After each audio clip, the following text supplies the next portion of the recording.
ابھی چند روز پہلے مجھے بازار جانے کا اتفاق ہوا تو مجھے کچھ جائے نماز خریدنی تھی. تو میں شاپ پہ گیا اور ایک جائے نماز مجھے بڑی اچھی لگی. میں نے کہا یار یہ کتنے کی ہے اور مجھے اس کی کوانٹٹی چاہیے.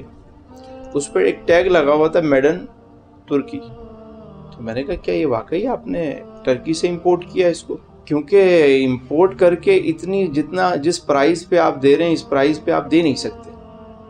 وہ ہنسنے لگا, کہنے لگا نہیں سر یہ یہیں پاکستان کی بنی ہوئی ہے, تو بس صرف اس پہ ٹیگ لگا ہوا ہے میڈ ان ترکی.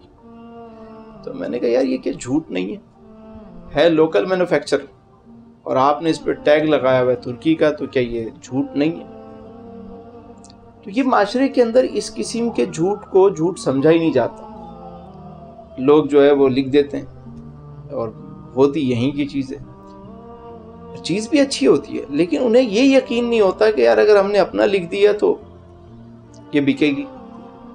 جیسے منڈی میں آج کل جانور ہیں, کیا کہتے ہیں جی یہ جانور جو ہے یہ بادام پستے اور مطلب ڈرائی فروٹ کھلا کے اس کو اتنا دودھ پلا کے ہم نے اس کی یہ جان بنائی ہے, اور قسمیں کھا رہے ہوتے ہیں کھڑے ہوتے ہیں. پتہ چلتا ہے بھائی اس کو تو انجیکشن لگائے گئے, اس کو وہ فیڈ دی گئی ہے جس سے اس کی باڈی جو ہے وہ پھیلے.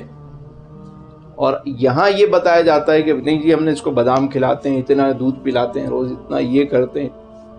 تو یہ معاشرے میں جو بڑھتا ہوا جھوٹ ہے نا, یہ بظاہر آپ کا مال بھی بک جائے گا, چیزیں بھی ہو جائیں گی, لیکن برکت نہیں رہے گی. حدیث مبارکہ میں ہے کہ جھوٹ بولنے سے مال تو بک جاتا ہے مگر اس میں سے برکت جو ہے وہ ختم ہو جاتی ہے. تو اب آپ دیکھ لیں وہ پیسہ کہیں ڈاکٹر کے پاس نکل جائے گا, کسی اور حادثے میں نکل جائے گا.